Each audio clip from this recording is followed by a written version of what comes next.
Mga pag-ulan, patuloy pa rin ay iral sa bahagi ng Lolo Luzon hanggang South Luzon. Dulot pa rin na umiiral, na hatak sa ating habagat, bunsod na rin ng monsoon giant system.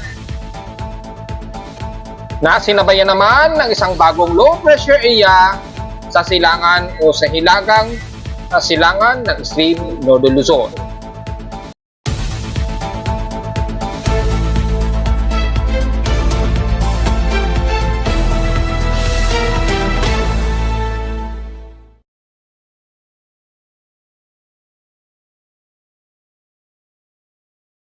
Hello, good morning mga folks. Welcome po muli sa ating Daily Weather Bulletin at Analysis para sa araw ng Biyernes, September 20, 2024. Ang oras natin po sa umaga ay alas 11:08 ng umaga. Makakasa pa rin tayo ng mga makakaranas na mga kalat-kalat na pag-ulan, especially sa hilagang kanluran ng Luzon at ilang bahagi sa bandang Central Luzon hanggang Southern Luzon. Ulit pa rin na umiiral natin na habagat kasabay ng paghatak sa combination ng monsoon giant system. Which is yung monsoon giant, medyo nasa portion ito ng bandang eastern China, which is kung saan nanggaling yung itong si bagyong dating Helen. At makikita natin ay yung remnants nito patuloy pa rin na sumasabay yung giant system. At yung monsoon trap na ngayon ay halos nababalutan ngayon ang kalupaan ng ating bansa, especially sa Luzon hanggang Southern Luzon. So expected po mga kalat-kalat mga ilang moderate and some heavy rain showers at mga ilang light rain showers naman sa parte ng Metro Manila at ilang parte ng Calabarzon area. Maglalaro po yan mga folks. At ang mga lightning strikes natin base sa aking lightning detection system ay nasa total of 17 lightning strikes as of 11:10 a.m. ngayong umaga. Especially dyan sa may bandang extreme Northern Luzon ang nadedetect ng mga lightning strikes. So ingat po sa mga pagkidlat mga folks, lalo na dyan sa may mga bandang baybayin. Mas madalas po ang mga lightning strikes. Nakataas daw heavy rain potential dyan sa bahagi nga po ng Zambales. Ngayong araw, mostly yellow warning according sa data feed ni Pag-asa. Ngayong Biyernes, inaasahan within 2 hours to 3 hours, inaasahan daw ang mga pag-ulan. Occasional po ito, mula Bataan, Pampanga, Nueva Ecija, Bulacan, at kasama na rin ang bahagi ng Tarlac. At inaasahan daw within 2 to 3 hours na po yan. So, maaaring umabot sa bandang Bulacan. Ingat po mga po sa mga posibleng pagbaha, lalo na't patuloy po ang mga dams na nagre-release ng sobrang water reserves. Sa ating current conditions, overcast po, gloomy, mahangin-hangin po, at mostly cloudy ang umiira sa amin sa Caloocan. At base sa akin live CCTV snapshots, medyo gloomy nga po tayo at mahangin base na rin sa sitwasyon na nakikita natin sa live CCTV snapshot. So anytime magkakaroon pa rin kami mga kalat-katapok-ulan. Ngayon, medyo gloomy pa rin at haze, kaya asahan ang posible pa rin mga tuloy-tuloy na mga kalat-katapok-ulan maghapon. So magdarap po tayo ng mga pananggalang, lalo na sa mga pagra-rush hour mamayang hapon dahil Biyernes na naman. Sa lowest temperature ni Tala, naka-weather station, ganyan ang 3:16 a.m. Nakapagtala kami ng lowest of 25.5 degrees Celsius. Kahapon, medyo comfortable pa rin na pinakamataas na naitala namin na 30.8 degrees Celsius na naitala namin kahapon ng tanghaling tapat at 12:24 p.m. Pero kung titingnan natin sa heat index, napakababa pa rin na nasa 39.5 degrees Celsius lamang ang aming init pandama. Dahil halos maghapon ay makulimlim din at mga occasional rain showers din. Sa PH system in past 24 hours naman, nanguna ang Infanta Quezon na may 34 degrees Celsius sa pinakamataas na temperatura na sa bansa so far.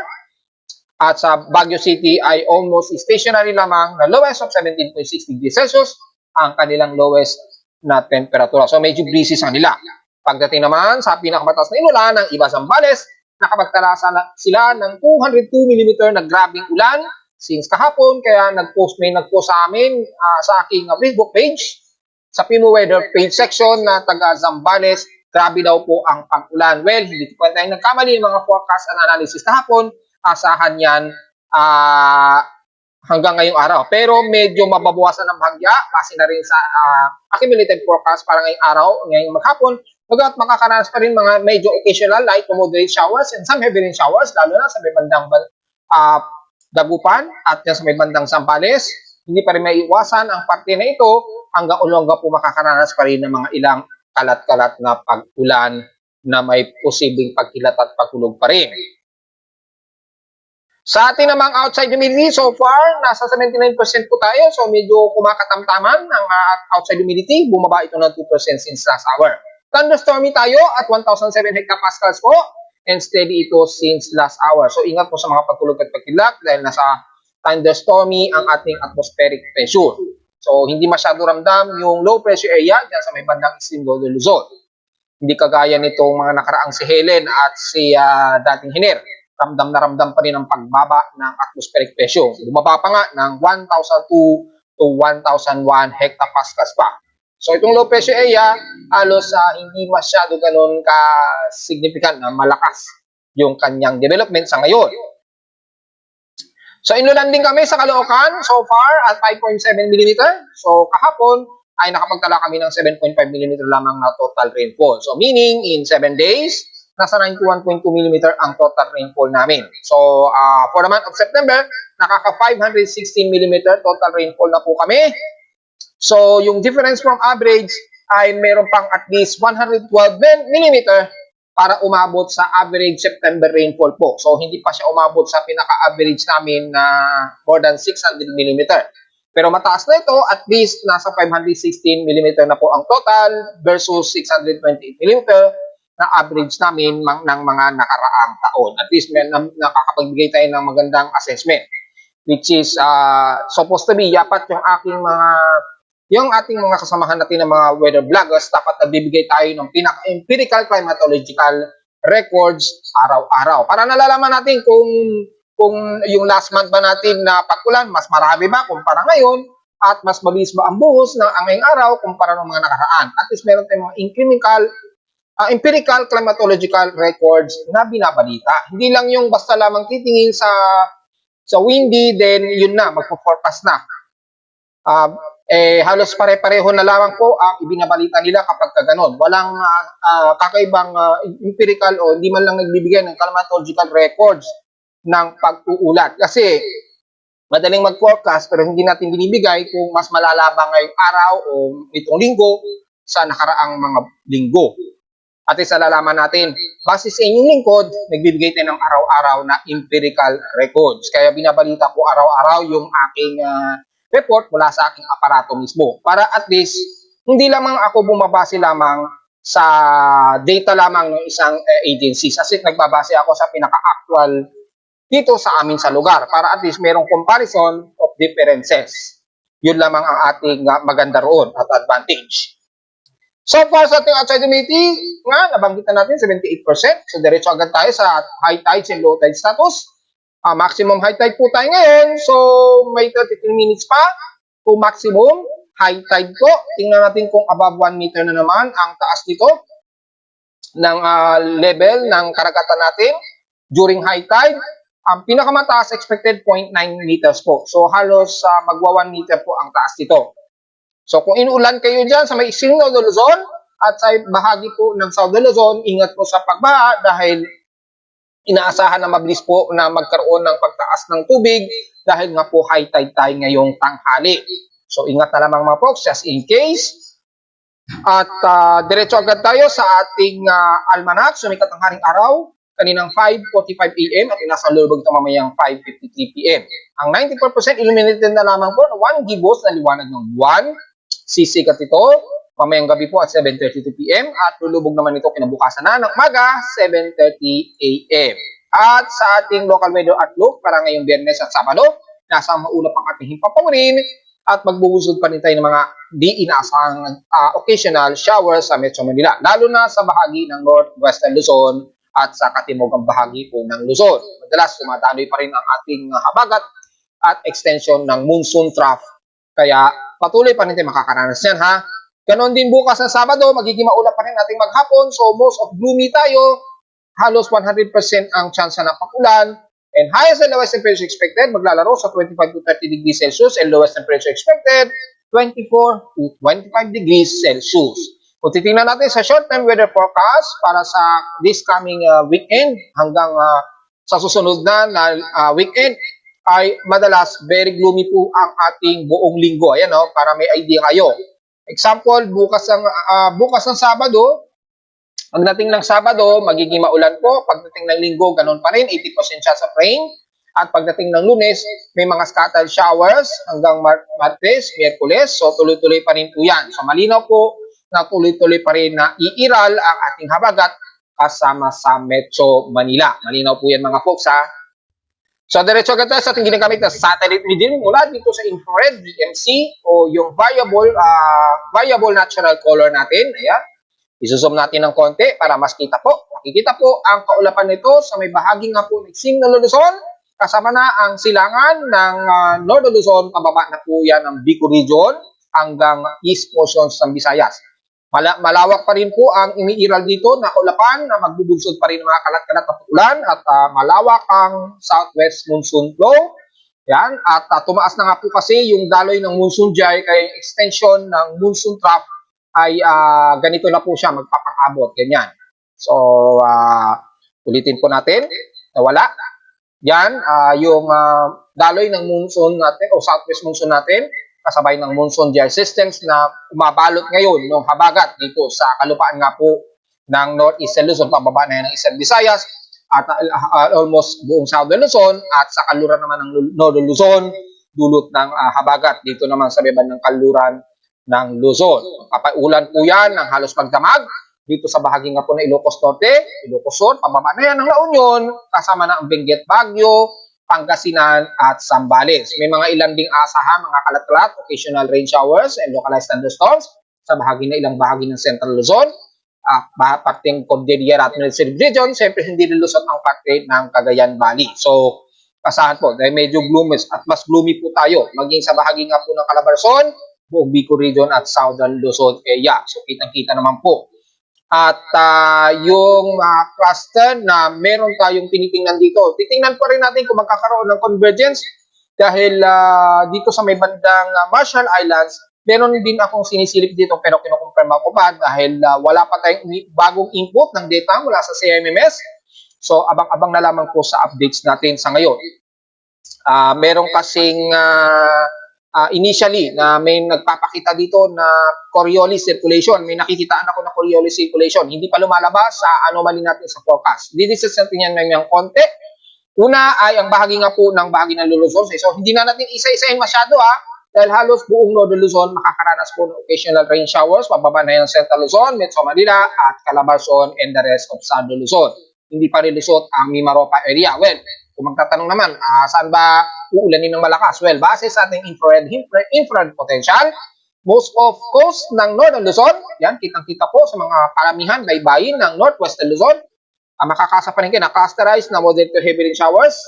Dito naman sa silangan ng Northern Luzon ay halos buong Isabela, Aurora region, yan, at dito sa may bandang Bicol region, lalo na sa bahagi ng Camarines Norte, Camarines Sur, Iriga, hanggang Sorsogon yan, lalo na sa Catanduanes Island, nakakaranas sila ng clustered na moderate and heavy rain showers. So ingat po, maging sa may bandang eastern part ng Samar region. So halos buong eastern Samar.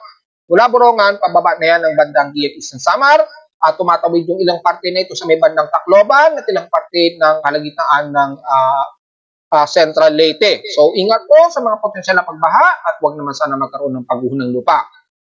Gaano ba kataas ang accumulated water vapor ngayon? Well, pero po tayo niyan. Base sa ating water vapor imagery, courtesy of NOAA pa rin.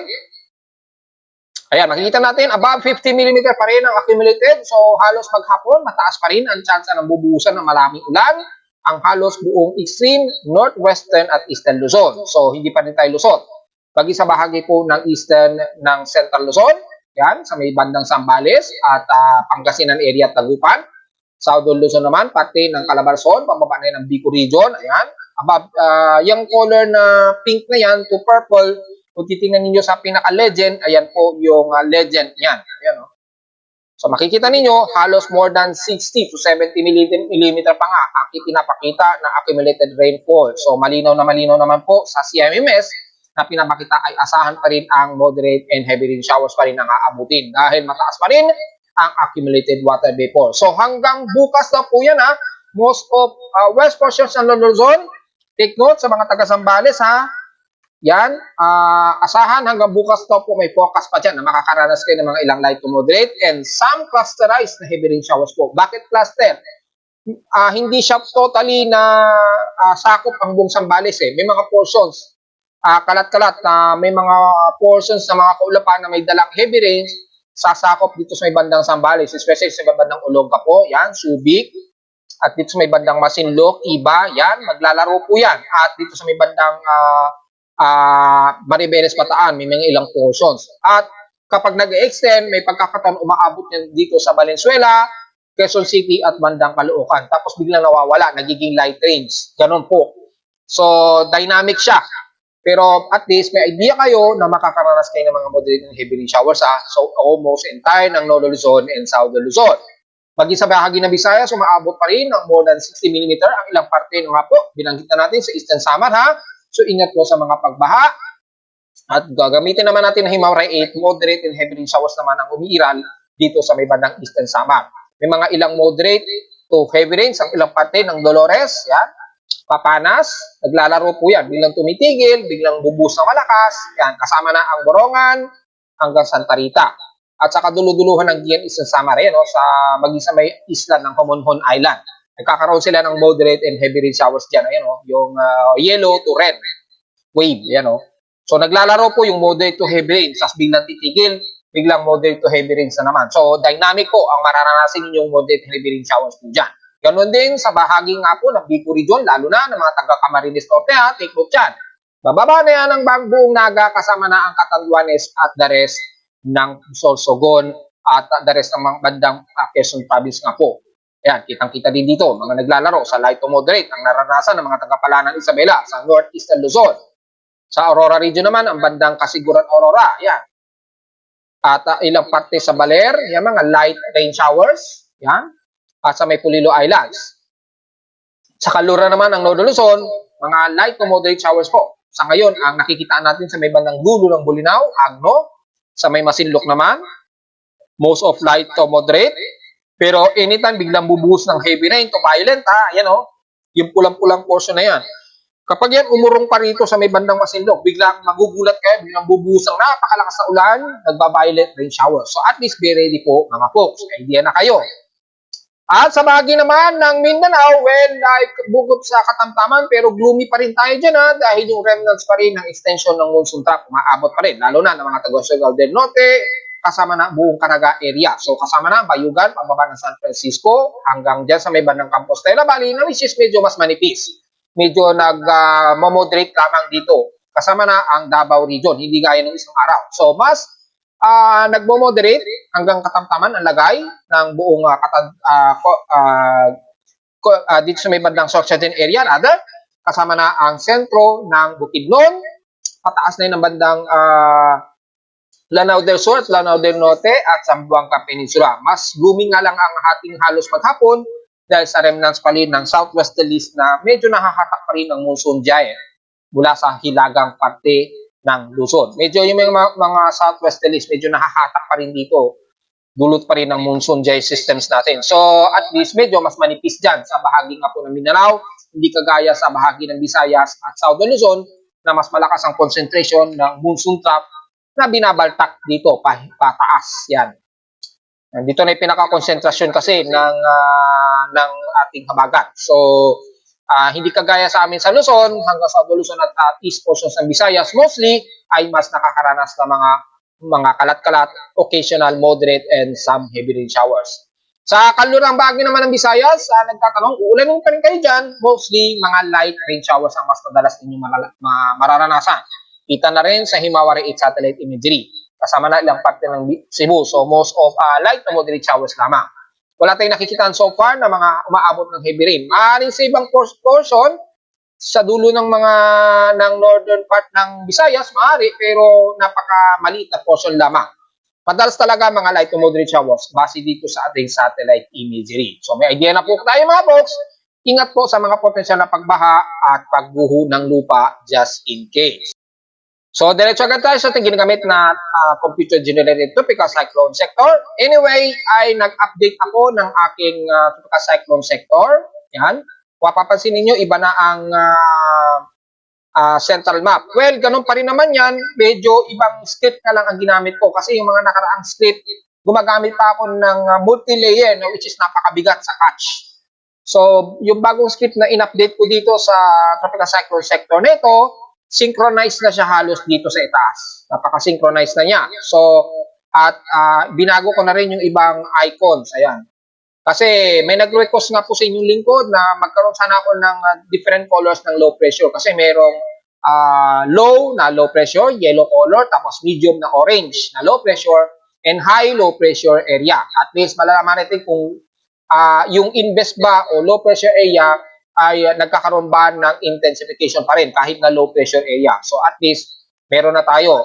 Ang sinundan kong variation, 15 knots, 20 and 25 knots. Base yan sa international o ng Joint Typhoon Weather Centers ang pinagbabasihan natin na low, medium low, at high low.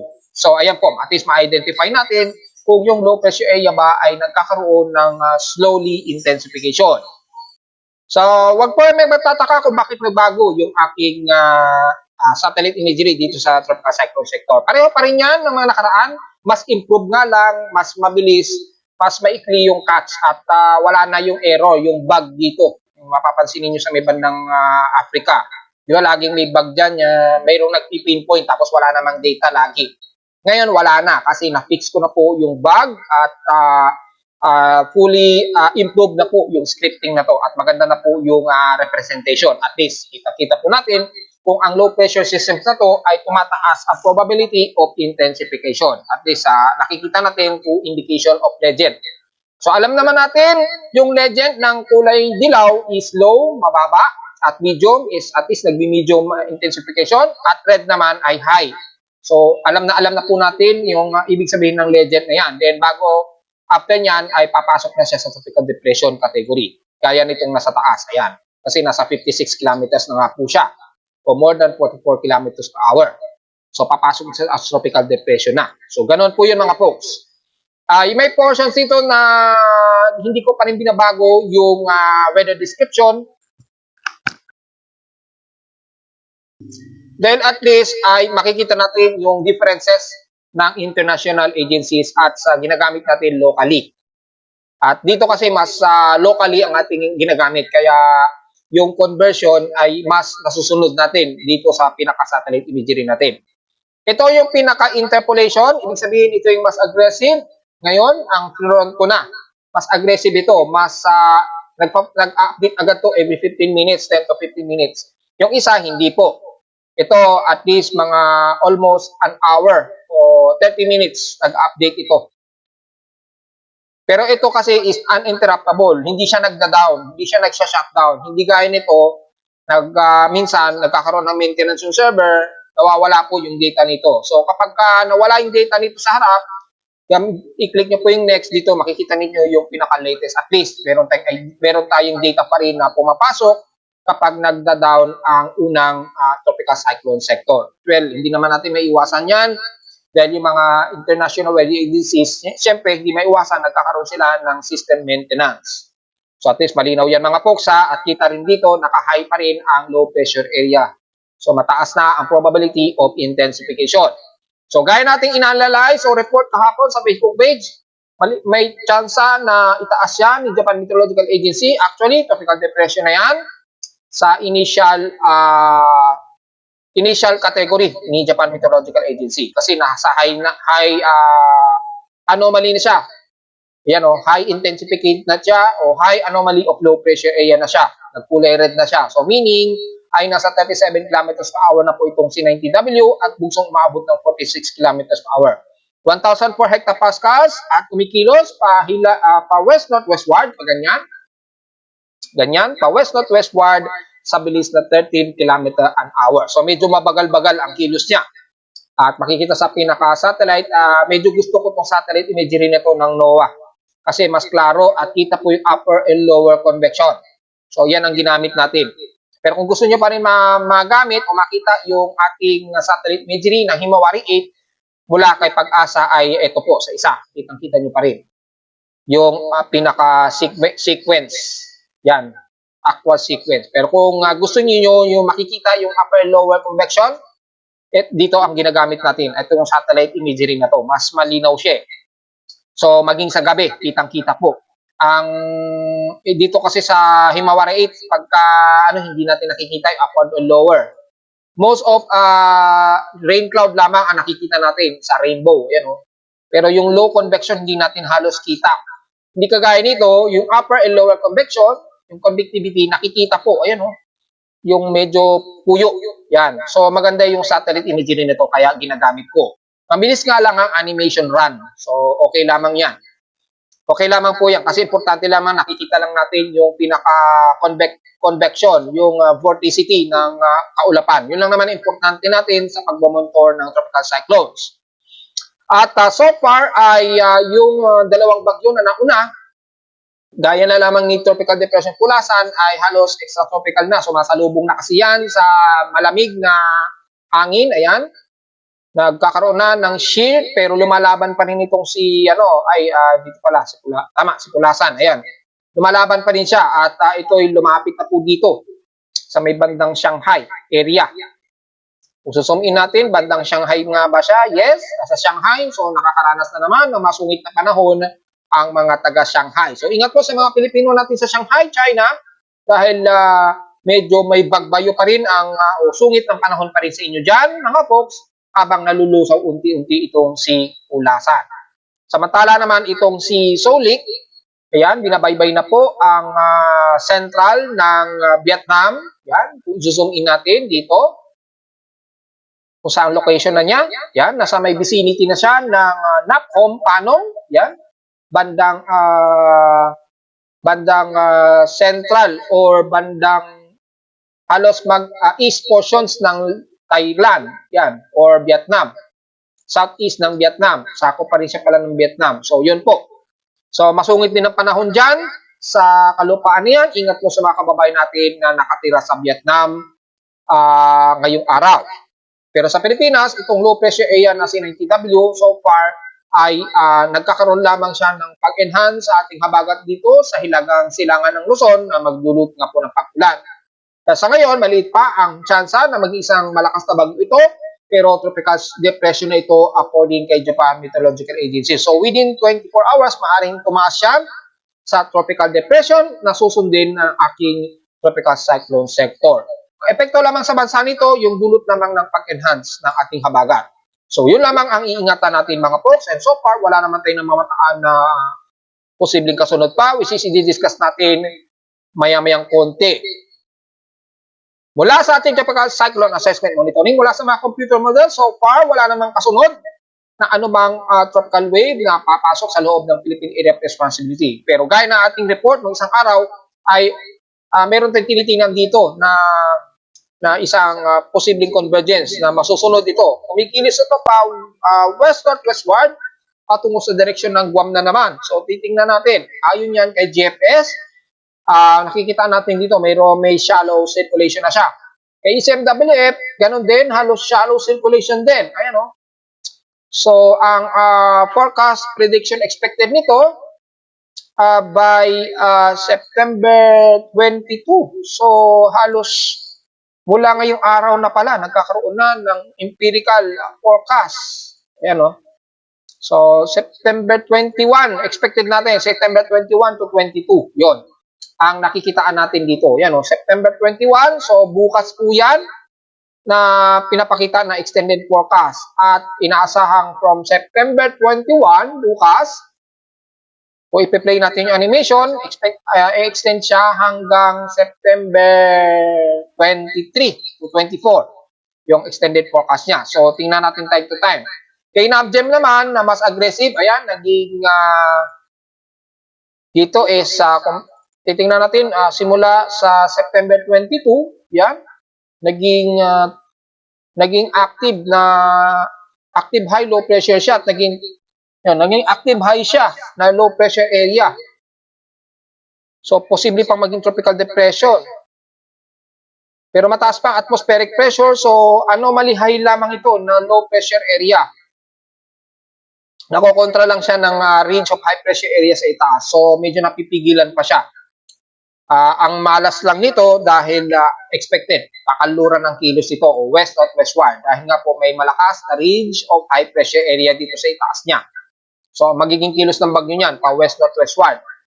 Depende sa lakas ng ridge of high pressure area, maaari pang mas dumaos-dos yan. So, kung sakaling lumakas, well, tingnan pa natin dahil masyado pang long range yan, hindi pa natin makukumpirma yan sa ngayon. Obserbahan muna natin sa development ng shear winds kung magkakaroon ng convectivity o convergence. Sa ngayon, wala pa kasing data na lumalabas. Ayan, wala pang latest na data na lumalabas, kaya wala tayong masyadong maibibigay na detalye. Bagamat sa ating experimental na West Pacific Basin, may mga lumilitaw na dito sa may bandang Guam. Ayan, halos boundary ng PAR at meron dito sa may bandang east o southeast ng Guam. Yan, sa next 24 to 48 hours, naglalaro sa 40% yung probability of development. Pero sa pinaka-anomaly, halos hindi pa masyado kita. May mga low pressure na lamang na nakitaan tayo dito sa may bandang nasa southeast ng Guam. Pero wala pa siyang anomaly na ipinapakita. Doon pa lang sa current tropical cyclone forecast, expected prediction, nasa around 20 to 30% yung anomaly. So mag-update tayo sa Facebook page yan. Anytime mga folks ha. So hindi pa natin pwedeng makukonclude yan sa ngayon. Napakababa pa at napaka-insignificant pa ng forecast sa ngayon. Nagkakaroon lang ng medyo moderate na confidence kaya na lamang ni GFS, ECMWF at NABGEM na halos medyo moderate yung confidence na ma-develop itong bagong low pressure area na to sa may bandang southeast ng Guam o sa may bandang Marshall Islands. So titingnan natin, mag-update tayo niyan mga folks.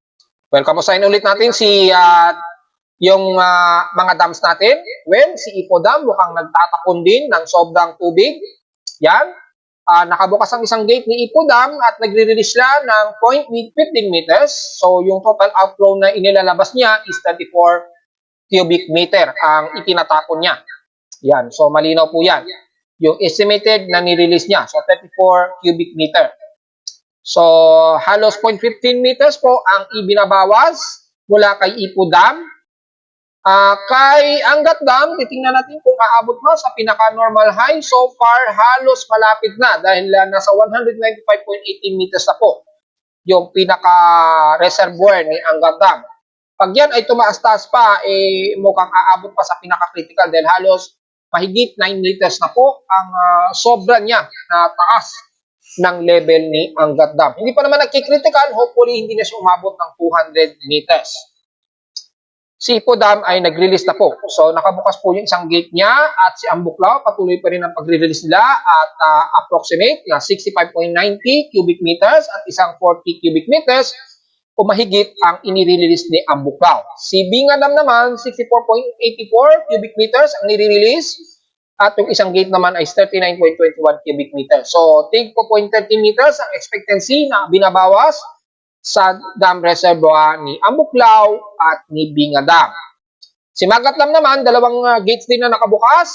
Ito, pinakamalakas ang ibinubuga niya. Dalawang gates po. 93 meters po ang expected na ibinabawas kay Magat Dam.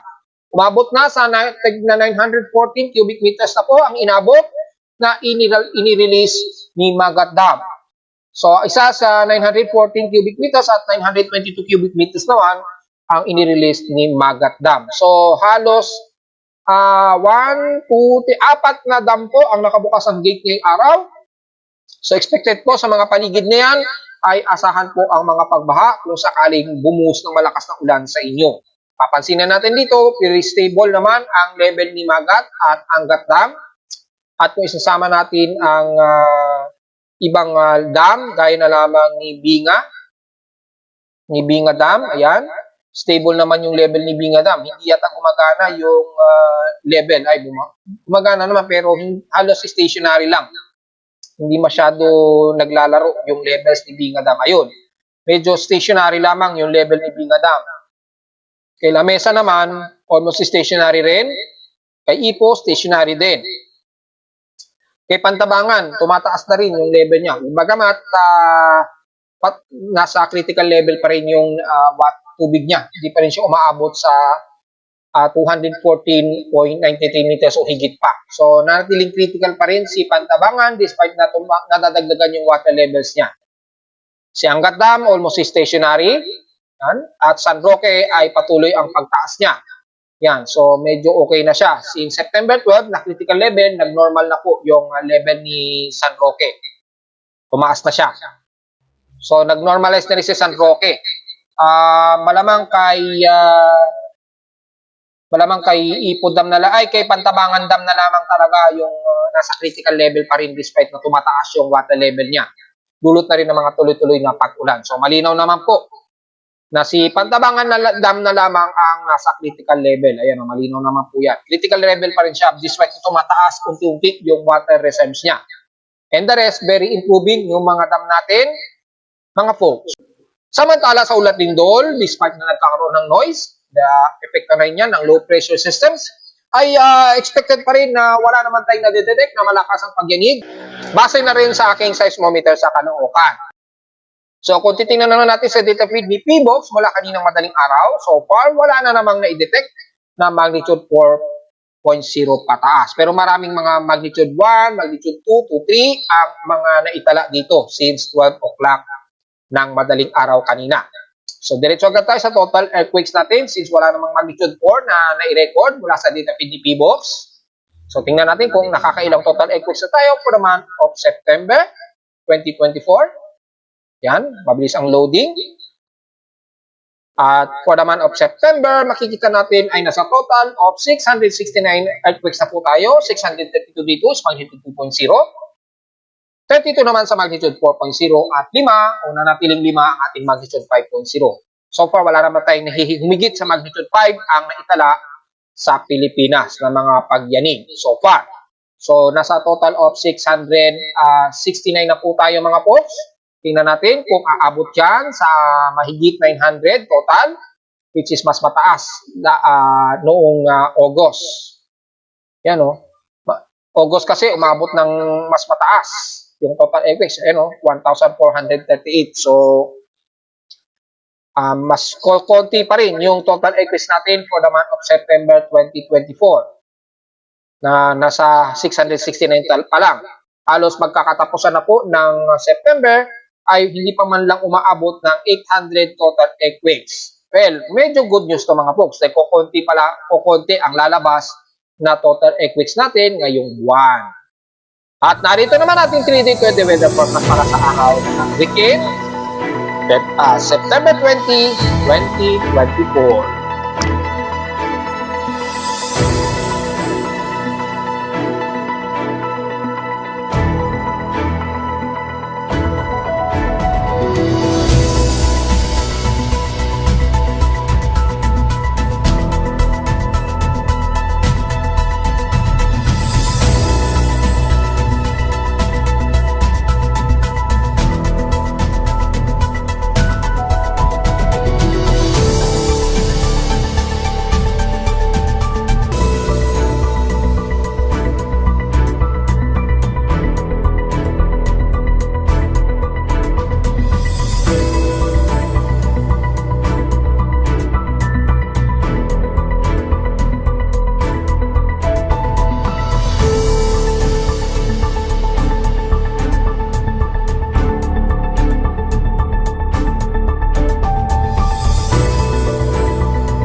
At hanggang dito na lang po ating daily weather bulletin at analysis para sa araw ng Biyernes, September 20, 2024. Huwag po kalimutan na mag-like, share, subscribe po sa ating YouTube channel. Visit naman anytime sa ating website na www.pimoweda.com para sa iba pang detalye na gusto nyo malaman, na-discuss ngayong tanghali at kaninang umaga. So, similar lang naman o halos stationary na makakaranas pa rin ng mga pag-ulan dahil nga po sa epekto ng ating habagat.